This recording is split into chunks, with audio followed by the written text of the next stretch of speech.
Setsu was an overpowered emo NEET who, after getting Isekai'd a second time, decides to hide his powers so he can relive every Isekai trope with his hot classmates. However, his plan is ruined because the continent is at war, ruining his plans to build a harem. It was the end of the school day, and Setsu sat at his table, looking out the window, until a girl called Yubi came to talk to him. He told her to stop being so nice to him, so that the other students wouldn't start spreading rumors about them. However, Yui said she didn't care because they were childhood friends. Setsu tried to get her to see reason, but she ignored him and touched his hair, saying it had grown too long and made him look like a wannabe delinquent. Yui offered to cut it just like she did when they were younger, and he accepted, after which he faced the window and wondered how the other world was doing. Just then, everywhere was enveloped in darkness, and a large glowing magic circle appeared in the middle of the classroom. While the other students were freaking out about the situation, Setsu smiled just as they were enveloped in the light. They soon found themselves in an open field, and as the others wondered where they were, Setsu recognized the place and couldn't hide his joy. However, it was short-lived when they noticed a group of unidentified armored men heading their way, and from their looks, Setsu realized they were magic users. The other students ran away in fear, and Yui, who thought she was the main protagonist, hugged Setsu, trying to use her body as a meat shield to protect him. However, Setsu didn't even bat an eye when he used his finger to stop the weapon and send the man flying. Yui let go of him, so he pulled her along as he ran towards the others. Yui looked at their joined hands and had butterflies, but when she looked up, she called Setsu's attention to the approaching army. At this point, the students had stopped running, and the army ran past them and attacked the armored men, whom they referred to as demons. While hiding with the other students, Setsu wondered why the war with the demons was still happening, but he suddenly felt a strange aura which made him wonder if the magic in the demons was a curse. As he clutched his chest, a female knight with blue hair approached them on a horse and told them to get to safety as the battlefield was no place for them.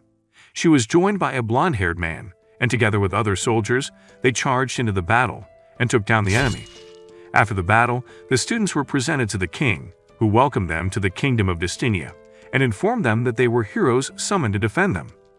He said the kingdom was at war with demons, and just like 5 years ago, heroes were brought to save them.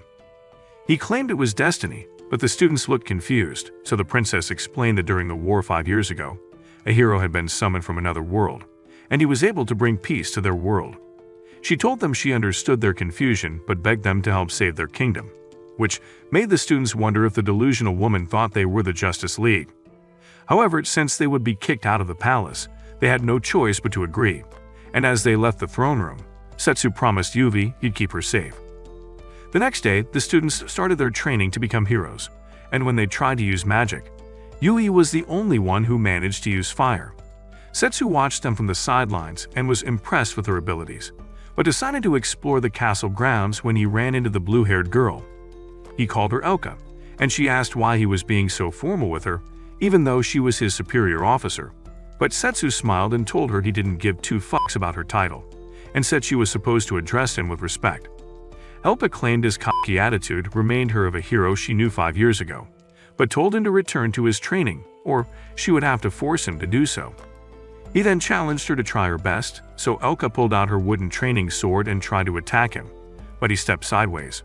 As she fell forward, he smacked her rice cakes, which made the kinky-ass knight wiggle in pleasure and fall at his feet as she welcomed him back. He asked her to get up, but she offered to be his chair instead, and as he sat on her, she asked if he had lost weight. He responds, saying his new body was built differently, and called her a creep for being able to notice that. Elka said it gave her pleasure to serve him in any way that mattered, and as she was speaking, the blonde-haired knight approached them and asked the crazy girl what she was doing. Elka told the knight, whom she referred to as Glean, that the person sitting on her was Setsu, and he believed her because Elka wouldn't behave like that towards anyone other than Setsu. Excitedly, Glean and Elka ran to Thea's potion room to inform her of Setsu's return, but she already knew he was back because she had sensed his magic. Inside the room, Glean noticed Setsu's expression and asked what the problem was, but Thea was quick to realize it had to do with the war against the demons, which he acknowledged.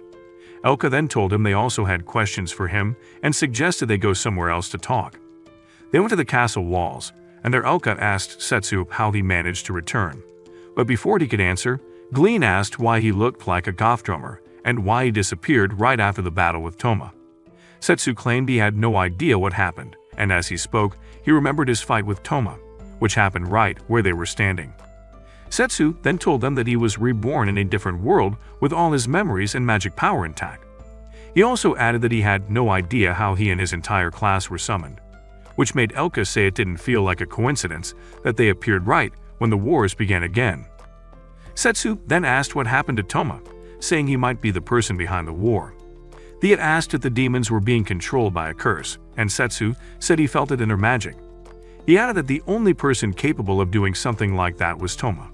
So Isekai'd explained that they had searched for Toma the same way they had searched for him, but there were no traces to prove that he was alive or dead. Thea then theorized that if Setsu was alive, it was most likely that Toma was too. Just then, a soldier ran towards them to inform Glean that his presence was needed by the king, so he left. In the throne room, the king declared war on the demons, but Glean objected, saying they needed to exercise patience because the emissary they sent to the demon continent hadn't sent word back. He added that they could not go in blindly because they had no idea what was happening, but the princess argued that the demons had attacked them unprovoked. She said the new heroes being summoned at the time of the invasion meant justice was on their side. The king then said they never should have listened to the words of the heroes 5 years ago and made peace with the demons. Sometime that evening, Yui was practicing her magic when Setsu approached her. He told her he had seen her attempts earlier in the day and said she had a knack for magic. Yui felt shy and tried to brush it off, but she suddenly got serious, which made Setsu ask what the problem was. Yui asked if all their practice was so they could hurt someone, and she asked why anyone would go to war, but Setsu didn't respond to her question. Seeing that she wouldn't get an answer, Yui promised to train her so she could protect him. Later that night, Setsu and his friends gathered on the castle wall again, and Glean informed him that he managed to buy time with the excuse that the heroes needed more training, but said there was no stopping the impending war. Setsu told him it was fine and announced he was going to head out to stop the war by himself. His friends insisted they would accompany him, but Setsu refused, saying if Toma was indeed behind all the trouble, they needed to stay behind to protect the kingdom when the time came. Elka tried to argue, but he reminded her that they were his guards and had to do as he told them. The next day, Setsu and his friends snuck into the castle using an invisibility spell, but they realized the palace was crawling with guards, and that could hinder their mission, so Elka offered to go ahead. The situation reminded Setsu of their dungeon-crawling days, and just as Thea stated how Elka always used violence to settle things, they heard her knock a guard out. They met up with her, and Jellin stuffed the man in a box outside the storage room so no one would find him. Elka managed to unlock the door, and when they walked in, Setsu took his sword Kuromaru. They soon heard the voices of some guards outside and realized the guard had been discovered, which led to the castle being locked down. Glean offered to buy Setsu some time so he could escape, and Thea offered to help, while she told Elka to go with Setsu, because she would only draw attention to them. Elka tried to argue, but Setsu pulled her along, saying she'd have her chance when they needed the services of a clown. Outside the castle gates, Elka promised to buy time until Setsu returned, and just as they were speaking, Yui ran towards them. She asked where he was going, so he explained that this was the second time he had been summoned to this world, and because of that, he had to meet an old friend so he could end the war. Like a clingy girlfriend, Yui told him to take her with him, but Setsu told her he didn't need her weak ass slowing him down. Yui told him she understood and asked him to close his eyes, so he got red-faced thinking he was going to get a kiss, but instead, she used her magic to cut his hair. He was impressed that she was able to use both wind and fire magic, and Yui promised to get stronger so she could protect him. Setsu then bid both girls goodbye and set out on his journey to save the kingdom. Elsewhere, a young girl named Ruri watched as her grandfather argued with a customer about selling a piece of jewelry to him. Ruri went to him and asked if the customer was a problem, and her grandfather said he was. The customer couldn't believe the old geezer had called him that but let it slide and asked how much he'd take for the jewelry again. However, the old man told him that his chump change was no good, and that even if he emptied his bank account, he'd never be able to afford it. While the old man was speaking, the customer dropped a bag of gold coins on the table, and the money-grubbing old-timer immediately sold the item to him. When the customer left, Ruri asked her grandfather why he agreed to sell the jewelry after he claimed pride was everything to a craftsman. So her grandfather explained that pride was indeed everything to them. But when it came to money, one had to bring out their inner rich crabs, because money was everything. Years later, Ruri had just buried her grandfather before she set out on a journey to deliver his last work to a client. Later that night, as she drove her wagon towards her destination, she was attacked by an ugly pig with glowing red eyes. The pig overturned the wagon and sent both her and her goods flying. Ruri scrambled to pick up the box that fell out of her bag and totally forgot Mr. Pigson still wanted a thigh or two. When she eventually turned around, the pig was face to face with her, and instead of running for the hills screaming, she stupidly tried to reason with it. Not being one to say much, Mr. Pigson growled in her face and tried to eat her. But before it could, Setsu cut it down. He asked if she was okay, but Ruri asked if he wanted money in exchange for saving her life. She admitted she had no money but told him she'd pay him once she delivered the goods. Setsu claimed he wasn't a freelance hero, but she insisted, saying her grandfather taught her to pay everything back with money. So Setsu stretched his hand to help her up and told her the old man was a piece of garbage. Ruri looked up at him and remembered the customer who had once argued with her old man. Noticing her stare, Setsu asked if everything was okay, and she told him it was before accepting his help. He then asked why she was transporting goods without a guard, and she admitted she was in a rush, so she wasn't able to hire someone. He told her to be careful, saying money wasn't everything. And as he tried to leave, she called him back and asked if he would be her bodyguard. Setsu refused because he had errands to run, but she insisted, saying she had to deliver an important package, so he took pity on her and agreed to see her to the nearest town. They soon made it to the port town, where Ruri told him she had hired a ship to take her to the demonic continent. But when they reached the ship, the captain told her he wasn't going there. Ruri was shocked, so Setsu explained that with the war going on, there was no way she'd secure passage to the demonic continent. She refused to give up and went around asking every ship owner if they would ferry her to her destination. But each time she was turned down. Tired of watching her pathetic display, Setsu got up from where he'd been sitting to go to her, but stopped when he noticed her speaking with some military police. The men introduced themselves as Knights of Disitinia and explained they were conducting inspections, so they asked her to show them her identification documents. After she handed over her documents, they asked her to show them what was in her bag, but she refused, saying it was her precious merchandise. One of the men argued that if it was merchandise, she had no need to hide it, while another announced they would confiscate the bag. Just as he was about to take the bag from her, Setsu slapped his hand away and asked if they had a permit to search her. One of the knights asked who he was, and Setsu said he was her guard, which made their leader ask why a mere adventurer dared to challenge them. They threatened to draw their sword, which made Setsu hold his, telling them to draw theirs if they had the balls. Their little spat had drawn a crowd, and the people didn't sound pleased to see the knights harassing innocent people. The attention made the leader order them to back down, but before they left, one of them turned around and warned Setsu to watch his back like it was some gang movie. As Setsu wondered how Elka and Gleam managed to keep fools like that in check, Ruri jumped on him with tears in her eyes as she thanked him. Later that evening, while eating, Setsu asked what she planned to do since she couldn't find a ship to take her to the demonic continent, so she revealed she'll continue to look, and if it proved pointless, she might just buy herself an entire ship. Setsu pointed out that she was literally an underprivileged church rat, so there was no way that would be possible. However, seeing her depressed made him reveal he'll let her accompany him since they were heading the same direction. This made her excited and asked how much he'd take, but he said his only condition was that she rested at an inn for the night. She tried to argue, but he refused to take no for an answer, so she ended up agreeing with his plan on the condition they split the bill. Later that night, when it was her turn to take a bath, Ruri handed him her package, asking him to hold onto it for her. Setsu asked if she was sure about leaving it with him, and Ruri assured him that it was okay. So she opened the box to reveal a brooch, which Setsu recognized. She explained it was her grandfather's final job, and told him that her grandfather was a famous jeweler.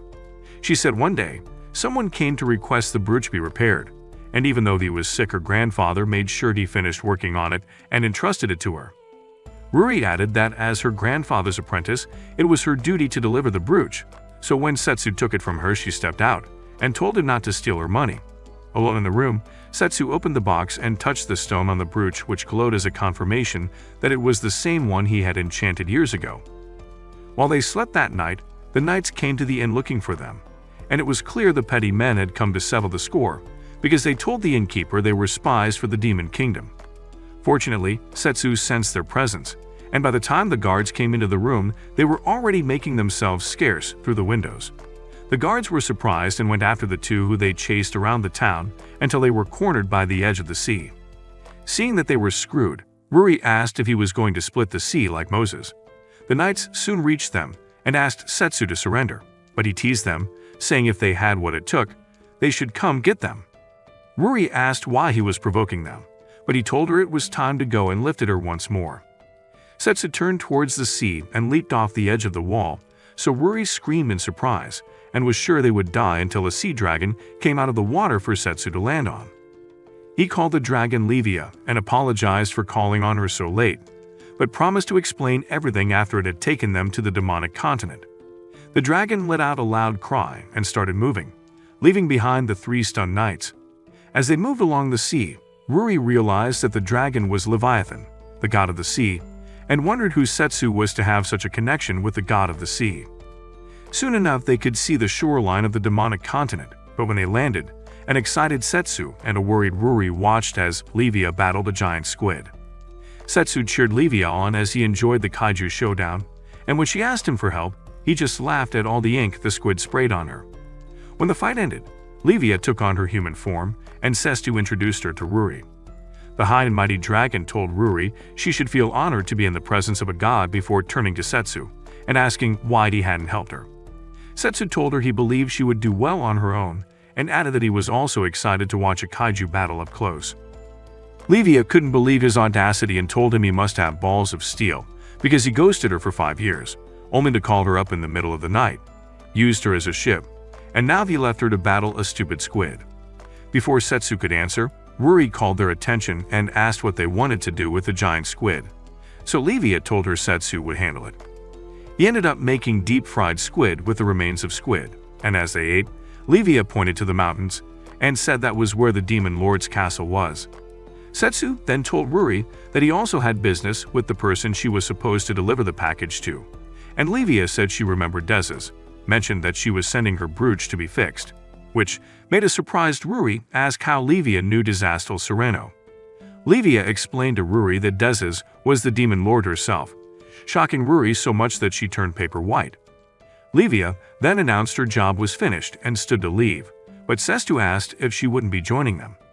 He wanted them to catch up along with Dez's together, but Levis pointed her fork at him as she accused him of being ungrateful, even though she had kept her promise to maintain peace on the sea.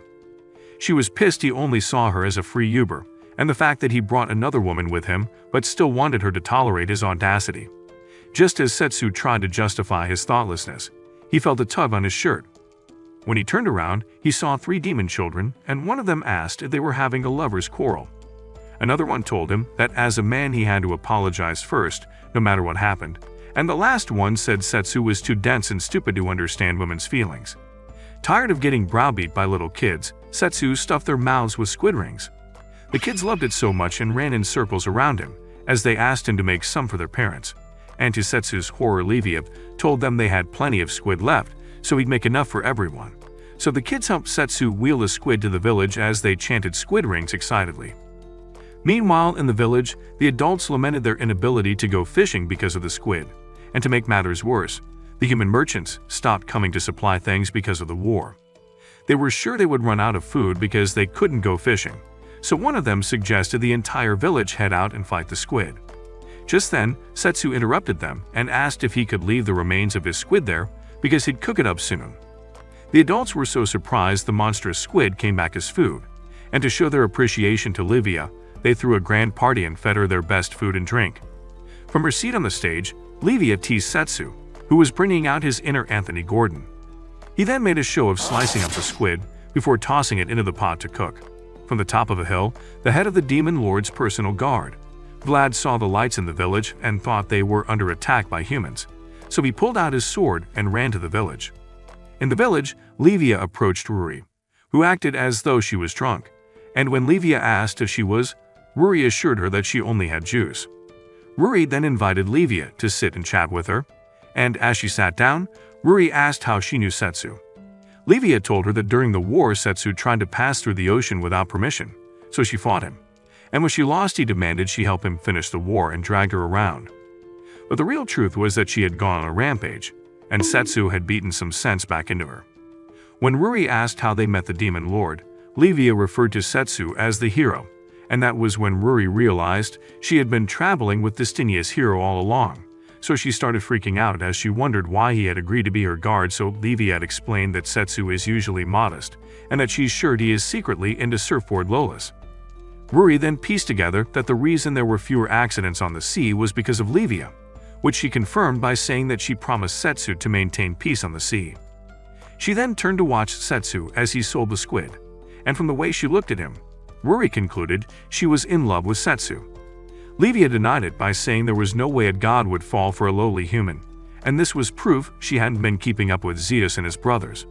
Just then, Vlad burst through the wall of the stage, asking if everyone was okay, but he soon realized he was overreacting. Later on, Livia sat eating fish with a sleeping Ruri on her lap when Vlad approached her and apologized for his irrational behavior earlier. As he spoke to her, Setsu joined them and asked why he was out so late. So Vlad told him that he was looking for Livia, but said he was surprised to find her with the missing hero. He then begged both of them to save the demon lord, which took them by surprise. Vlad sat down and explained that Dezes was set to marry a man named Terran Sneeder, who has been trying to gain control of the kingdom through a curse. Setsu claimed Dezes was strong enough to shrug off most curses, but Vlad explained that Terran had brought a powerfully cursed necklace instead of a ring. As Setsu wondered what kind of curse was strong enough that even Dezes couldn't resist it, Vlad asked if he was aware of the war that started a month ago after the humans attacked them. When he noticed Setsu's surprised face, he told him that a coastal village had been attacked by soldiers in massive armor, and they had even left the country's flag behind. Going further, he explained the demon lord had sent emissaries to the human nation, but they still hadn't returned. So Terran took the opportunity to propose a way to end the war. Setsu asked if he was powerful enough to stop the war, and Vlad said the man was insanely rich. Setsu was still confused, so Ruri explained that Terran was the world's wealthiest merchant and the head of Terran Trading Company. Vlad added that Terran had a grip on all the wealth in the world, and because both the humans and demons needed him to wage a cross-continent war, he believed he could bring an end to the war. Setsu then asked if Dezes was willing to become a slave just to stop the war, and when Vlad said yes, he grabbed him by the collar and asked if the generals were okay with their leader selling herself to save them. Vlad argued that they were willing to fight until the last man, but it was cut short by Livia, who said the reason Dezes was acting strange was because she was keeping the promise she made to Setsu to maintain peace. She then stood up and told him that Dezes' determination was the reason they had to save her. As Setsu and Livia ran towards Dezes' castle, they were surrounded by monsters, and as Livia fought them off, they remembered Vlad had warned them that Terran was surrounded by skilled guards, and that all the roads leading to the castle were crawling with monsters. He told Setsu to try and conserve his magic power, so Livia offered to be on monster eradication duty, and Vlad thanked them. Setsu then told Livia he was taking the shortest route to the castle, and asked if her tiny fish legs could keep up, but Levi told him not to underestimate her, so the two took off running. After taking care of the monsters, Livia asked what their plan of action was, so Setsu revealed the only plan was to stop the stupid wedding and beat the shit out of Terran. Livia then asked how he'd be able to stop the war without the rich guide, and Setsu told her he suspected Terran was behind it. He explained that the same way the demons believed the humans attacked first was the same way the humans believed the demons attacked first. He said he also saw a bunch of armored men attack Destinia, but he was sure a puppet master was pulling the strings somewhere. He added that it was strange that while both sides thought they were attacked first, some shady guy with a cursed necklace showed up trying to sell peace. Livia asked if Terran could be the mastermind, and Setsu said he doubted it, but he was sure Terran knew who it was. Their conversation was soon interrupted by some monsters, which Livia took down easily, and as they continued their journey to the Demon Lord's castle, she thought about how much her life had changed since she met Setsu. 5 years ago, Dezes fought against Setsu and lost, but instead of doing away with her, he offered her his friendship and gave her a brooch to seal their friendship. Months later, she was informed by Vlad that Setsu had gone missing, and that even the kingdom of Destinia had no idea where he was. Dezes stood from her desk and walked to stand next to the window, and as she looked out the window, she promised herself to maintain the peace between humans and demons. She then turned to Vlad and told him to ensure the peace treaty was upheld no matter what, which he promised to do. 1 month before Setsu was summoned, As Dezes walked through her city with Vlad, the brooch Setsu had given her in the past suddenly broke. Vlad told her he knew of a skilled jeweler in Destinia and offered to send it to him for repairs. Days later, on a rainy night, a soldier ran to Dezes' office to inform her that the Destinian army had invaded them and that a fierce battle raged outside the city. This made Vlad question the peace treaty, but Dezes told him not to jump to conclusions without knowing the whole truth. She turned to the two demons on her right and ordered them to go to the Destinia kingdom to investigate because everything felt suspicious to her. Meanwhile in the castle, Vlad came to inform Dezes that Terran wished to speak with her, and she asked him to let him in. When they were both seated, he told her he wished to use the power of his trading company to help end the war. Dezes asked what he wanted in return, and he said he wanted her to become his wife because he was the world's most unwanted bachelor, and he wanted to prove he could still bag a smoking hot baddie. One of his men handed him a box and placed it on the table to reveal a necklace they would swear their love on. Dezes' generals recognized it was laced with a curse of servitude, and Dezes asked where he had come upon such a powerful object. However, Terran explained that he had gone to great lengths to get it in the name of his love for her. Vlad butted into the conversation and begged Dezes to reject his ridiculous plan, but she cut him off and told Terran to give her time to think it over. Terran told her to take her time but reminded her that she did not have time on her hands before he left. Later on, as Dezes sat in her office thinking things over, Vlad came in and told her that she didn't have to accept Terran's stupid proposal because her army was ready to fight for her. But Dezes said she couldn't refuse the offer because it benefited them. Later that night, inside Terran's carriage, he told a hooded man that Dezes was so easy to fool. He said that aiding their schemes through his trading company was a good idea, and that since they now had control over the demonic kingdom, there was no need to push the war further. He asked if he should pull back the magic soldiers, but the man said he didn't have to do so, but Terran asked why. He explained that it was the will of his master. The wedding day arrived, and as Dezes stood before the altar facing Terran, the priest asked them to exchange their vows of love. Terran then took the necklace out of the box and declared that with the power of his company and that of the demonic kingdom, he would bring peace to the world, and asked his allies to swear allegiance to him, the new demon lord. He turned to Dezes and asked her to vow her eternal love to him, but she hesitated until she saw a glimpse of Setsu in her mind. As he was about to place the necklace on her neck, Dezes wished she could get to see Setsu one last time, and like an answer to her prayers, Setsu pulled a Batman entrance through the window, causing everyone in attendance to flee the chapel as he landed in front of Dezes and told her he was her knight in shining armor who had come to save her. The cowardly Terran demanded to know who Setsu was, but he only gave him a deadly glare which made Terran ordered his guards to attack. They did as they were told, but Livia took them out using her water magic, and when Dezes looked her way, she told her that white wasn't her color. Livia then squared up to take Terran out, but he ran off while the mysterious hooded man attacked her with an ability he called Shadow Stab. Livia tried to jump out of the way, but he held her in place and told her that she wasn't Aquaman, so she should stick to fighting inside the ocean. He then tried to stab her with his shadows, but Setsu cut them up before they reached her. The man looked around for him, but didn't notice Setsu appeared behind him until he kicked him across the chapel. He approached the man, who was surprised to see Setsu, but mentioned his master would be happy to receive such news, and tried to stab him with his shadows, but Setsu caught it and slashed it. The guy jumped in the air and started shooting at him, but Setsu blocked them and appeared behind him before kicking into a pillar.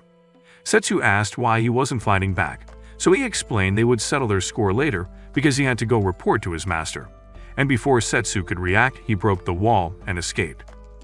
Immediately, an excited Dezes hugged Setsu, saying she had missed him, and asked why he had left without her. Setsu told her it was a long story, but said he was glad she was fine and hugged her. Livia soon interrupted their lovey-dovey moment and pointed at the guards she had taken out. When Setsu went to check on them, they vanished, so Dezes pointed out that they were magical soldiers made from curses. Setsu then noticed the necklace Terran had brought and said that he was certain Tomo was behind everything as he broke it to pieces. Dezes claimed that she already suspected Tomo was behind everything, and since he just confirmed her suspicions, she would help him. Setsu told her he would allow her to handle things in her kingdom, while he went to visit the beastman King Regulus because he wasn't sure what Tomo had planned. Livia then asked if they were leaving right away because she was tired from fighting all day and wasn't ready to be used as a ship just yet. At that moment, Ruri and Vlad arrived, And while Vlad complained about the state of the castle, Ruri ran to Setsu and handed him the package, saying he should be the one to give it to Dezes. So Setsu took it and placed the brooch in its rightful place on Dezes' neck. Later on, as the demons cleared up the mess caused by the fight, Dezes expressed her wish to accompany Setsu, but explained that she couldn't leave her kingdom unattended. So Setsu assured her that when everything was over, he would take her anywhere she wished to go. However, a jealous Vlad pointed out that peace wasn't an excuse for a ruler to abandon their kingdom, and this made Livia tell him to start pulling his weight and stop leaving everything to Dezes to handle. Ruri then announced that Dezes had given her permission to open a shop in the demonic kingdom, which made Setsu ask Dezes if she was sure of her decision. Dezes assured him that Ruri deserved her shop because she had returned her precious brooch safely. Vlad then thanked Setsu for his help and promised to come to his aid if he ever needed help. Cetus thanked him and headed out with Livia, while Dezes called out to him saying he should make sure he returned to her in one piece. In the past, a young Setsu was introduced to Yui, who invited him to play with her, but he declined, saying it was too hot. As time went on, he warmed up to her, and the two spent most of their time together. One day on their way home from school, Yui stopped by a billboard with posters for a study academy. So she asked Setsu if she had to attend such a school so she could attend the same high school as he did. Setsu didn't respond and only looked at the board, so she sidestepped him and asked him to hurry up because she had dinner to make. When they got to the steps of their apartment building, Yui stopped at the bottom and asked Setsu what he thought about the statement she made earlier. Setsu told her to give up on such useless dreams because she wasn't exactly the sharpest tool in the box, which made Yui upset, so she ran off. She eventually joined the academy, but when the mock exam results came out, she discovered that her efforts had been for nothing because she had performed poorly. As she walked home that night, she was stopped by a group of men who advised her to drop out of school, saying she would have more fun if she hung out with them. They crowded her, trying to get her to come with them, but Setsu arrived at that moment and told them that if they were desperate to get laid, they could start a loving relationship with their right hands. When Yui acknowledged his presence, the guys walked away, and she asked what he was doing there. But instead of answering her question, Cetus asked what her plan was. He told her that the guys were right and said she should just give up because she was incapable of passing the exams. However, she told him that even though everyone thought she was as dumb as a donkey, she wanted to attend the same high school as him. And as Setsu watched her struggle to keep her tears at bay, he patted her head and told her that since she was determined to stay by his side, he would help her. Back in the present, the students were practicing combat magic under Elka's guidance. She noticed that Yubi was acing it, and as expected, she gave her the usual validation speech to make her feel good. After training, while the others retired to their rooms, Yui approached Elka and Glean so she could ask them to give her special training. Later that night, Elka took her to the top of the castle walls, and as they stood watching the city, Elka explained that Setsu had created a peaceful world, and as they spoke, he was probably fighting for them to maintain that peace. She added that as his companions, they were staying alert so they could lend him the help he needed when the time came. Yui admitted that although she was determined to stay by Setsu's side, she was too weak to stand next to him. So she pointed her staff at Elka, and the two began fighting, and when Elka backed down, she acknowledged Yui's strength but said there was something she lacked. She then took Yui to a sewer infested with monsters, which was used as a final training ground for soldiers. When they came to a stop, a crocodile monster came out of the water, startling Yui. But Elka reminded her that it was neither the time nor place to act like a pathetic weakling. Yui approached the monster fearfully, and Elka told her to brace up, because she was stronger than she thought she was. Yui then used her staff to shoot a fireball, which engulfed it in flames, so she turned to Elka excitedly, but Elka told her not to let her guard down. When she turned, the monster had risen to its full height and tried to attack her, but Yui put her staff in its mouth, so it scratched her arm instead. Elka shouted at her to use the opportunity to land an attack, so she released a fireball, which sent it flying. However, the monster was still alive, and Elka told her to finish it off, but when she hesitated, Elka explained that in war, she must kill the enemy or she and her friends risk being killed. She explained that if she wanted to protect those she held dear, she had to be able to take lives, but that determination was what Yui lacked. Her words made Yui remember the battle that took place the day they arrived, and as she watched on, Elka used her ice magic to kill the monster before leaving. They went to check on Yui, and after she healed her wound, she told her it was wrong of Elka to suddenly throw her into a real battle. but Yui defended her, saying she had asked for it. Thea explained that Elka was hard on her because she wanted to treat her as an equal, after which she asked why she wanted to be near Setsu at all costs, even though she knew it would put her at risk. Yui told her it was because Setsu had helped her all her life, so she wanted to return the favor by becoming someone he could rely on.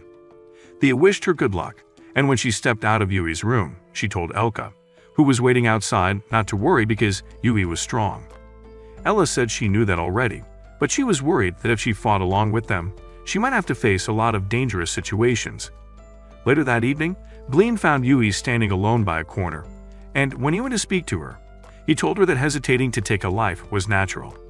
Yui asked how he built up the determination to fight, so he revealed that he'd rather make his enemies suffer instead of watching the people around him suffer. He explained that it was what worked for him, and said she needed to find what worked for her. When Glean left her alone, Yui wondered what she could do to stay true to herself, even though she wanted to fight.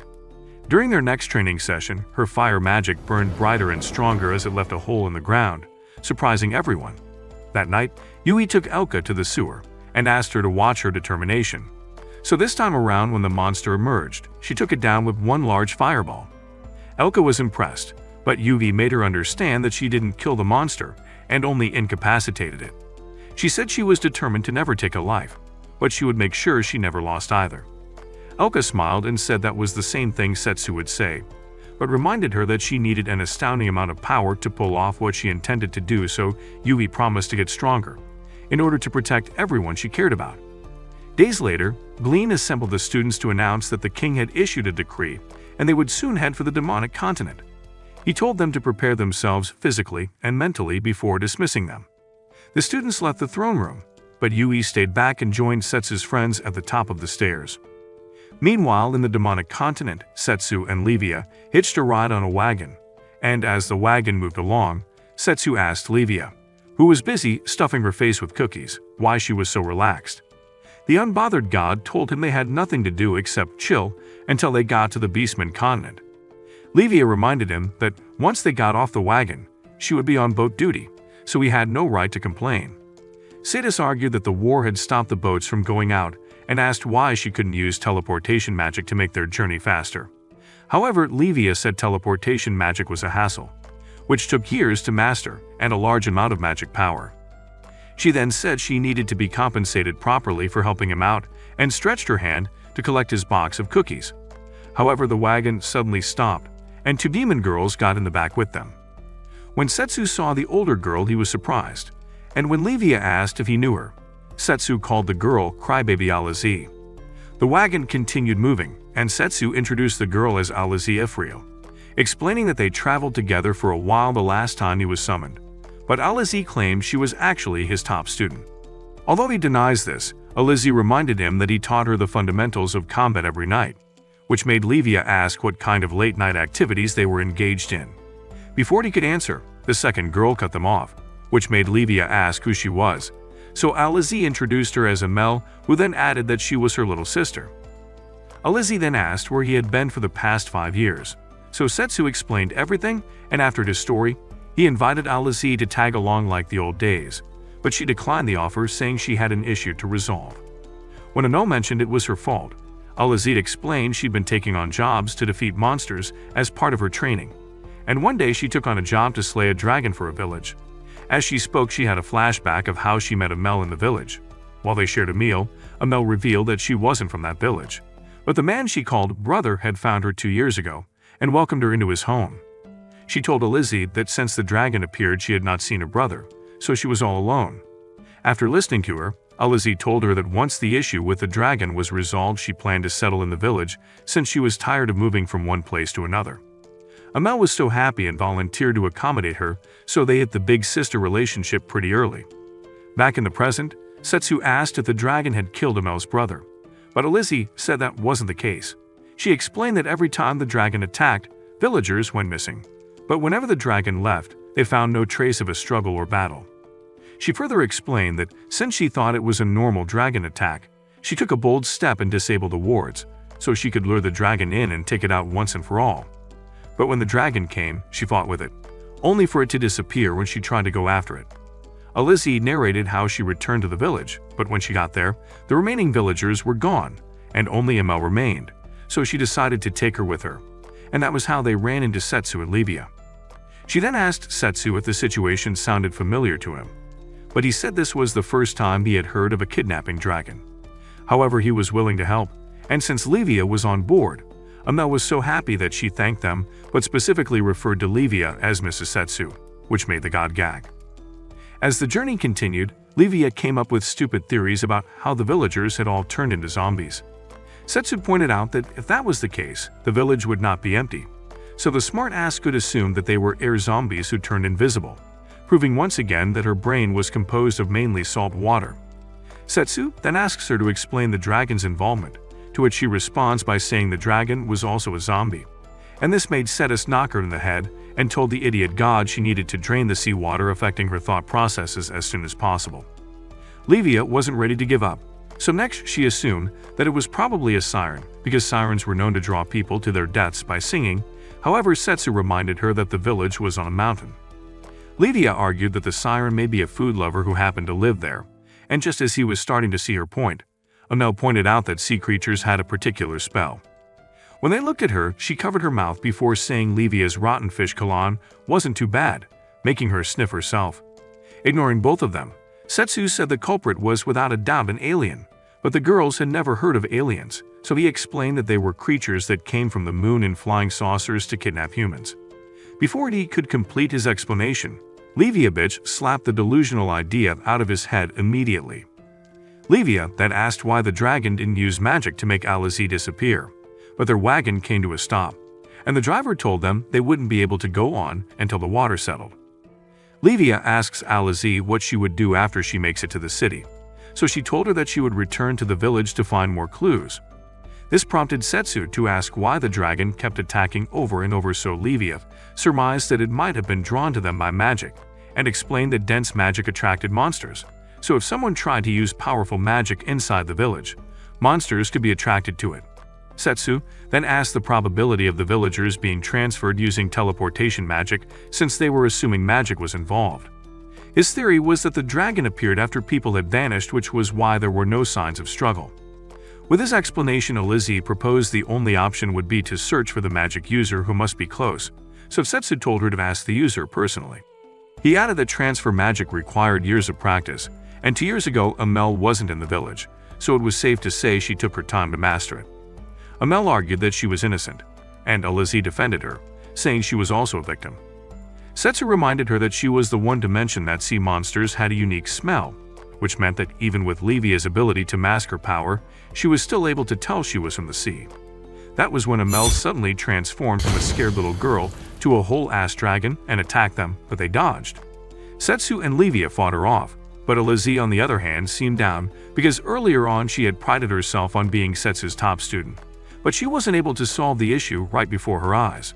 Setsu called out to her, stopping her pity party, and told her to prove herself, so she charged at the dragon.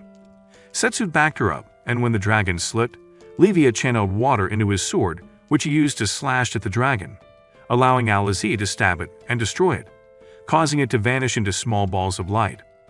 Later on, as Livia and Setsu made their way by sea to the Beastman continent, she asked if Isekai'd would be okay on her own, but Setsu assured her that with the dragon defeated she knew what to do.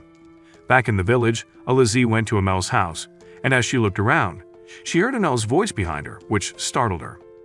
When she turned around, she saw her standing at the entrance with some monsters behind her. Amel revealed that she had turned the villagers into magic dolls because they needed magic soldiers for the war. She then introduced herself as Meluor, the Monster Master, a name that was given to her by Toma. Days later, on the Beastman continent in the town of Leaport, a young beast girl, who the villagers referred to as Shironeko, was passing through the town when some villagers stopped her and gave her some food items. She thanked them but said it was too much, but they insisted it was the least they could do to thank her for helping with the supply chains. They reminded her that she needed to take care of her little sister, so Shironeko thanked them and headed home. When she finally got home, she met her sister Minako, who had just woken up, but when she turned to get something, her sister started coughing, so she quickly grabbed some medicine and gave it to her to drink. Minako apologized, but Shironeko hugged her and promised to find a way to heal her. Meanwhile, Setsu and Livia had made it to the continent and were trying to get a boat, but the boatman told them to get lost. Setsu even made the situation worse by saying he would gladly ride on the man's back to get to their destination, so the man called him a rude son of a bitch. He then turned to Livia and told her she had to do the job instead, but the sea god had gotten sick of being used as a ferry. So Setsu apologized for being an insensitive jerk, after which Livia told him that if he allowed her to rest until the next day, she would gladly carry him. However, the boatman said a boat would be available by then, which made Livia mad. To calm her down, Setsu suggested they get something to eat and find an inn to stay for the night. Somewhere in town, Shironeko went to a store to get her sister's medicine and thanked the shopkeeper, who said it was the least she could do for her. The woman then told her she had another job for her and handed her some flyers, one of which had Setsu's picture on it. Shironeko asked if it was another assassination, and the woman told her that if she completed the job, she'd be paid so well, she'll never have to work again. Shironeko was about to say more when the door opened, and Setsu and Livia walked into the shop, so she quickly hid behind the owner and covered herself with her hood. The owner welcomed them and asked if they were looking for a place to stay, to which they said yes. Shironeko used the chance to walk out of the place but made sure she got a good look at the two. Later that night, while having dinner with her sister, Shironeko informed her that she had one more job to finish, so she should go to bed without her. Back at the inn, Setsu and Livia were fast asleep when the owner let Shironeko inside. She then snuck into Setsu's room, but when she slashed him, she realized they had cast an illusion spell, and Setsu appeared behind her before he kicked her out the window.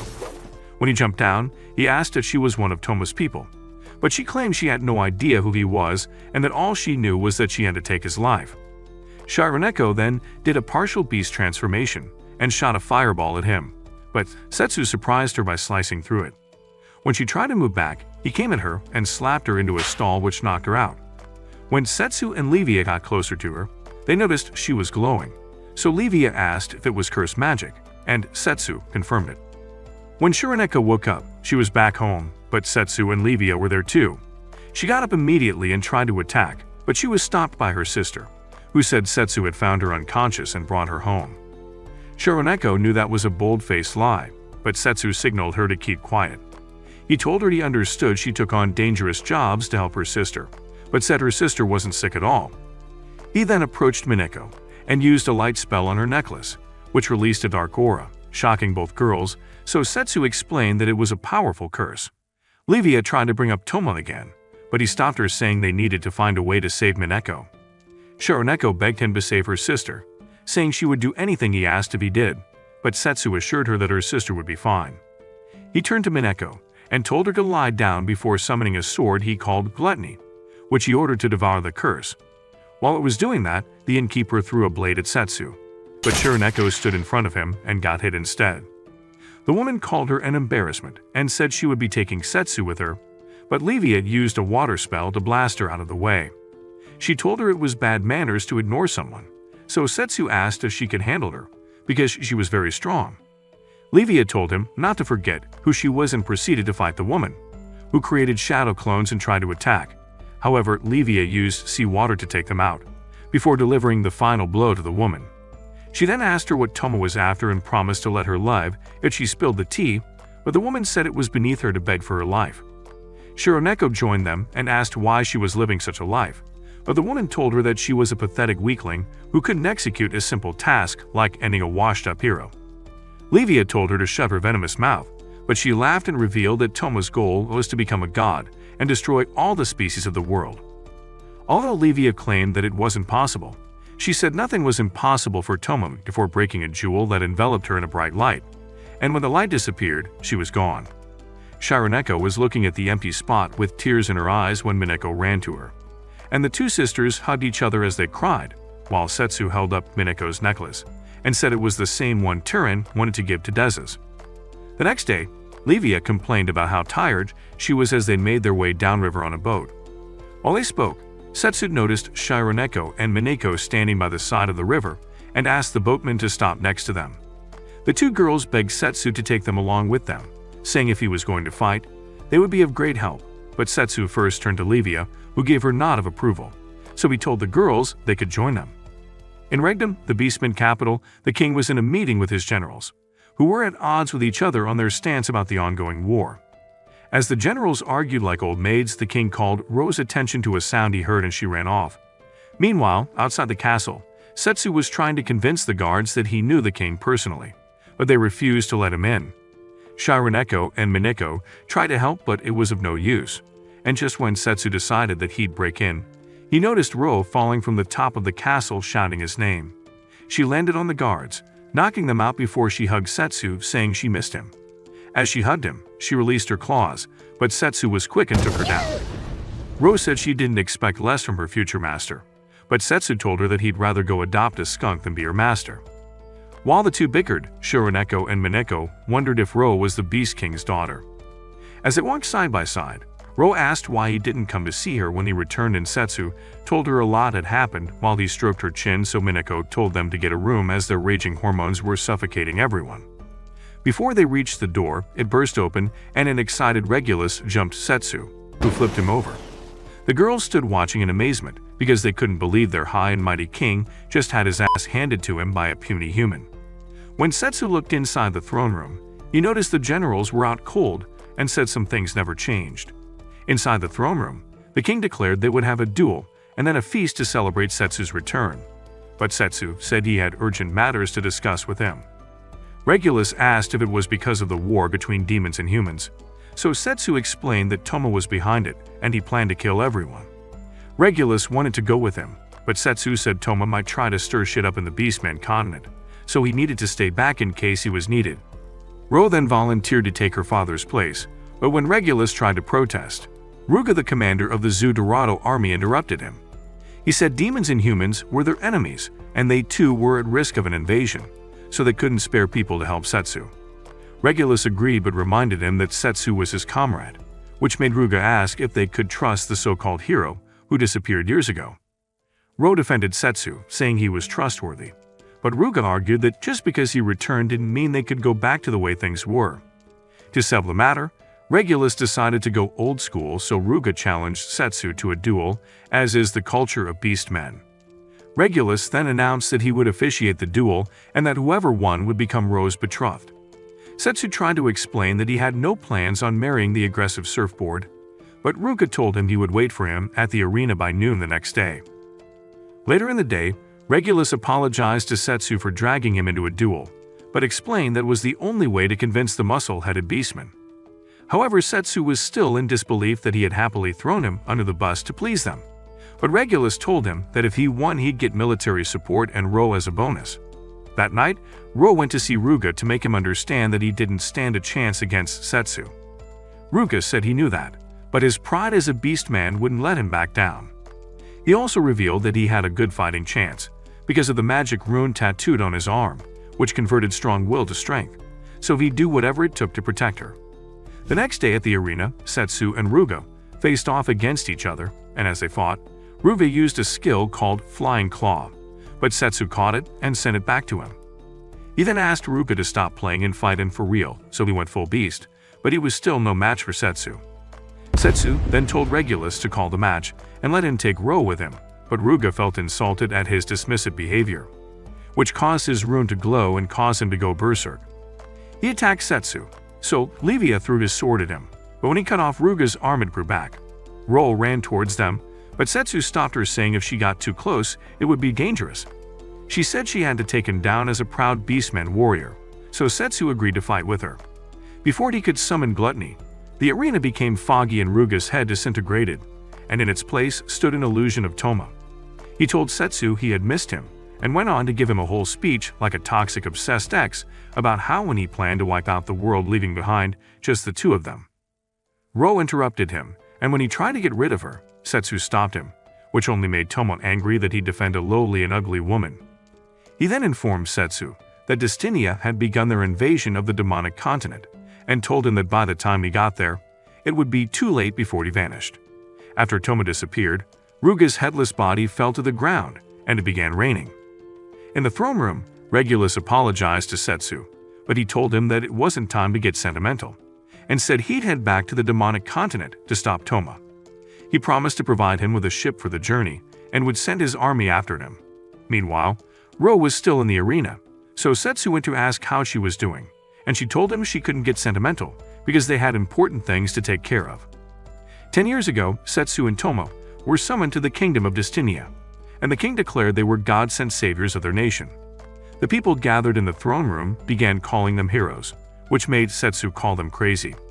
He said he never agreed to become their hero, while accusing them of illegally pulling them away from their lives with no explanation whatsoever, expecting them to save them like it was their duty. The king asked what his name was, and he told him, while giving him a very defiant look. Later on, as Tomo watched Setsu train, he asked how he could be so calm when everything around them was a madhouse. Setsu explained that this world had magic, monsters, and demons, so they needed to be strong if they wanted to survive. Tomo admitted he was scared of going to war, but Setsu told him that they needed to train since they don't know how strong their plot armor is. One day, Setsu told Tomo he was leaving to explore the world so he could understand it better. However, Tomo admitted that he was still a coward and couldn't go with him, but promised to get stronger. Setsu then bid him farewell before joining his friends outside the castle to begin their journey.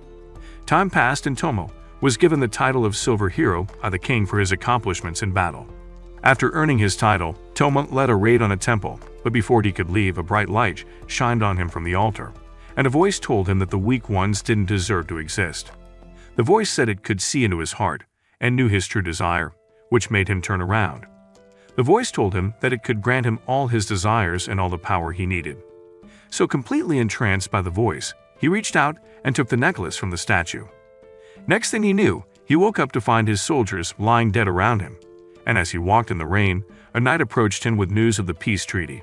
While they were speaking, a wagon passed by them, and inside were Setsu and his friends, which made Tomo wonder why he was there. After the peace treaty signing, Tomo went to speak to Setsu, who was standing on the castle wall looking out to the city. He told Setsu he was impressed by his ability to end the war easily, but Setsu said he wasn't the only one who contributed to it. Setsu told him that he was also important, and when Tomo tried to explain that it was their promise that kept him going, Elka called out to Setsu, asking him to join them. Setsu then turned to leave, but Tomo stopped him and said since the war was over, they should return to their world. He said he had found a way back, but Setsu revealed that he wasn't ready to return because he had so much more to see. This didn't sit right with Tomo, so he started wondering why Setsu would say such a thing, which allowed the voice to get into his head and corrupt him. Before Setsu could open the door, Tomo announced his plan to destroy everything that got in the way of them being together. He didn't give Setsu enough time to react before he attacked, but Setsu was fast enough and blocked it. Tomo laughed like a maniac as he fought Setsu, who didn't understand what had come over him, and as the battle got intense and a huge explosion occurred. By the time Setsu's friends got to the place, both of them had disappeared. Tomo managed to survive and ended up in the temple, but he was weak and on the verge of dying until the jewel started glowing. It showed him a laboratory where others were being used for experiments, so he decided to save them since they were similar. So Tomo attacked the facility, freed them all, and asked them to help him destroy the world. Back in the present, after he appeared to Setsu on the Beastmen continent, Tomo told his friends it was time to end the world and become gods. Meanwhile, the Destinia army's ships were on the way to the demonic continent, and their general reminded the soldiers that it was their king's order to fight the war. Once they landed, the battle began in full, with each side doing its best to overpower the other. But the human army managed to break through the demons' defenses and entered their camp. Glean attacks from the flank, and Thea advises the students not to go after injured or fleeing enemies, while Elka tells them to wait for the enemy to focus their attention on the front before charging. As she and Thea attacked, the students hesitated because it was their first battle, but they eventually summoned the courage and fought the demons. One of the students got scared, and just as she was about to be attacked, Yubi saved her using fire magic. While she encouraged the girl, she noticed a group of students trying to kill an injured soldier, but she intervened, saying it wasn't acceptable to kill somebody who couldn't fight back. Just then, she heard a voice laugh before magic circles appeared in the sky, and from them, the armored magic soldiers dropped down. The last to emerge was a possessed Alizi, who wasted no time in attacking the humans, causing the demons to think they were reinforcements until they attacked them too. After Glean took down the soldiers, he noticed they seemed to contain people, and as they pondered the situation, they realized it was Alizi who was fighting against them. As Melior joined in, Elka demanded to know what she had done to Alizi, so she explained that because she was powerful, she turned her into a doll. She offered to turn them all into dolls too, and Elka tried to attack her, but she controlled Alizi, so the two girls clashed. Melior then cut her wrist and used her blood to create monsters who she sent after Thea and Glean. Elka used her ice magic to take out one of the monsters. Glean used his sword to attack, and Thea used magic spells before Yui joined them. Annoyed that they were able to beat her monsters, Melior ordered Alizi to kill them, but Glean took her on and knocked her out. Elka then attacked Melior and was able to stab her magic organ, but she didn't die, which had them wear a look of confusion. So Melior explained that her body had been modified, so she had an extra magic organ. She then used a spell called Limit Break to summon a three-headed chimera, after which she jumped on one of the heads and merged her body with it before attacking them. They quickly jumped out of the way, but when the chimera attacked with a breath of fire, Thea and Yuvi protected the others with magic shields. Soon Thea fell as her magic power had depleted, and as the chimera was preparing another attack, Alizi stabbed Melior. She then hugged her as she remembered the good times they spent together until the life force went out of her. Later on, Glean explained to Elka that although Alizi's injuries were serious, the healing magic was working on her. While Thea asked them to rest for a bit, a shadow arm rose out of the river, and the man Setsu fought during Dez's wedding appeared. Yui told them she was going to fight him, so they all tried to stop her, but she argued that if Setsu was in her position he'd fight. Thea decided to support her, although Elka warned her not to lose. But before the fight could begin, Setsu made a dramatic entrance. He turned to his friends and told them everything was fine, which made an excited Yuvi get carried away and jump on him. When she got off him, Setsu apologized for returning late, but Yuvi said it was okay, and asked her to stand back with the others. The Shadow Man said he had been itching to fight him since their last battle, and took off his cloak, which made Setsu confess that he passed the villain vibe check. But the man told him that he was much more powerful than before. Setsu drew his sword, but looked back at his friends, who were being protected by Yuvi's magic shield. The man asked why he cared about the insignificant insects, to which he responded, saying the insects were still his friends, so he would protect them before he attacked him. Meanwhile, Kuroinu was beating up some soldiers when Shironeko tried to talk to the good guy deep within her, but she laughed in their faces and ridiculed their attempt at talk no jutsu. She then declared that she would destroy their sisterhood and attack them, but the girls managed to hold out against her. When she slashed Minako, Shironeko took the chance to kick her knees while Minako hit her stomach. The girls thought it was over until she grew extra limbs and mistook Minako for a ketchup bottle as she squeezed her to death. She then sent Shironeko flying before activating her limit break as she tried to finish them off. She told them that sisterhood was a curse, but Shironeko argued that she was the only person who thought it was a curse. She got annoyed and tried to attack her, but Shironeko managed to get to her sister, and when they touched hands they merged into one. Kuroinu still mocked them, but the sisters ran past her, revealing that she didn't stand a chance against their fusion form. However, she jumped back and grew more limbs before attacking, but the sisters started spinning and cut off most of her arms, causing her to fall to the ground, but she refused to give up, because she didn't want their power of sisterhood to spread further. Kuroinu tried to attack again, but the sisters punched her, and this time she stayed down. And when they separated, Shironeko asked her to join their sisterhood, so she just passed out as it was a better option. Meanwhile, one of Toma's allies attacked the demon's camp, and when he took off his cloak, he resembled a member of the Nukama Kingdom and revealed his name was Verdos. The soldiers were too surprised to attack again, but Ro jumped over their heads and punched him in the face, after which she told the soldiers present to retreat. When they left, Verdos advised her to open a spa since she punched like a baby, and actually she confirmed his arms could be tougher than vibranium. Verdos admitted he was made of iron and said humans were the ones who created him.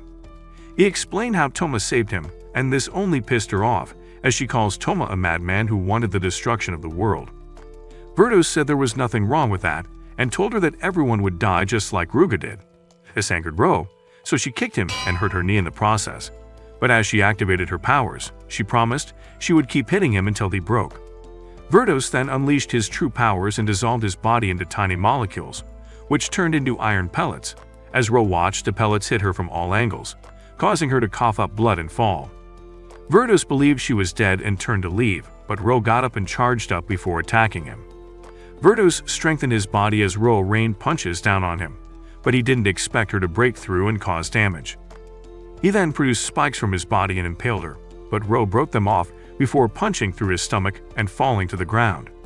Although Verdos called her a fool, he used his power to heal her, and when Ro realized what he had done, she asked why he saved her. He tried to explain, but he was too weak and fell, so she asked why he worked for Toma, and Verdos said it was because he liked hot guys. The fight between Setsu and the Shadow Bat continued, and he tried to attack Setsu after using his shadows to hold him down. However, Setsu blocked it and pushed him back, which made the man ask why he was ridiculously overpowered. But Setsu told him to give up and call Toma. The man laughed and activated Limit Break, which covered his body in armor before he charged at Setsu. As they fought, the armor absorbed Setsu's attacks, which allowed him to punch Setsu and send him flying. Setsu got up and channeled his energy into his sword before striking the man, breaking his armor, and the sword broke, but still, he charged at Setsu, who called him a fool and delivered the final blow. Meanwhile, Toma, who was on his way to Dez's castle, soon realized all his allies had been defeated, but decided to end things once and for all. Livia ran to Dez's office, and as the two discussed how the tides of the war were changing in their favor, Toma walked in saying that the war will never end as long as he was still alive.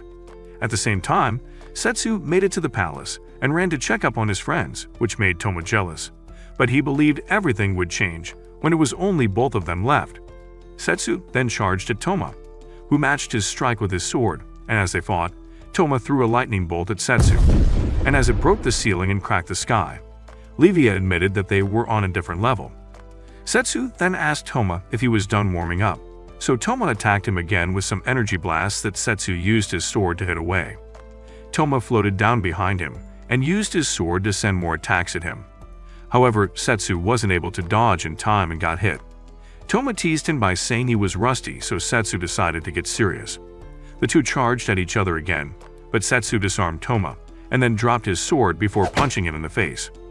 Toma fought back and pushed Setsu before he transformed his sword into a big-ass gun, which he fires and creates a hole in the wall in the mountain, surprising Setsu, who is now more determined to stop him before he can use it anywhere else. Setsu charged at Toma before kicking him out of the castle, and as they floated in the air, Toma tried to land a hit on him but was unable to. So he transformed the gun into a machine gun and kept firing at Setsu, who then summoned Gluttony that devoured the attack, before channeling energy into his swords and sending it towards Toma. Just then, Setsu's friends arrived, and he told them he was glad they were all safe, but Toma got angry as he remembered Setsu leaving him to hang out with the friends he had made.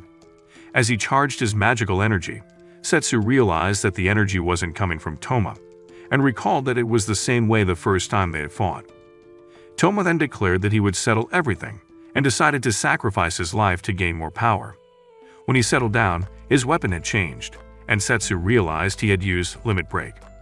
Toma started firing at Setsu, but he dodged them all, so he turned his weapon on Setsu's friends. Setsu managed to use Glutton to absorb most of the attack, but some fell towards his friends. Luckily, they managed to create a magic barrier, which protected them from the blasts. Setsu then sent slash after slash at Toma, until it broke his weapon, after which he was able to slash him. As Toma fell, he saw flashes of his life with Setsu, and his rage further engulfed him. When the light cleared up, he was floating beside a bigger cannon which he fired at Setsu. The force of the blast knocked Setsu down, which made Toma think he had finally beaten him. However, Setsu got back up and enclosed Toma in a dimensional barrier, which made it impossible to use his weapon. Setsu then stamped the floor, lifting the stones, causing Toma to panic, so he reminded him that he promised to protect him. But Setsu didn't move a muscle to help him. When Toma opened his eyes and realized he was still alive, he asked Setsu why he didn't kill him. So Setsu explained that he planned to bring him back to his senses by using his sword to eat the curse that was controlling him. Setsu reminded him that he promised to protect him, and although Toma claimed that he had done so many bad things, Setsu revealed that he wants him to take a ton for his sins. Sometime later, Setsu went down to Toma's cell with Dezes and Regulus. They informed him that his punishment was to use his magic to transport the students back home. Toma was surprised, so Dezes explained that doing that would exhaust his magic and make him a regular human. Setsu suggested that he go with the students and start over in their world, but Dezes said the only reason they were allowing him to go free was because Setsu had talked to them. Later on, Toma did as he was told and used his magic to transport the students back home. That evening, Setsu asked Toma why he didn't go with the students, and he told him it was because he wanted to atone for his sins by traveling the world he once tried to destroy, so he could see how to help out. Setsu then wished him good luck, and the two parted ways. Outside the castle, Setsu bid his friend goodbye, and a crying Elka begged him to take her with him. But Thea reminded her they had a lot of work to do. Yui soon joined them, and Setsu asked if she was sure she wanted to travel with him.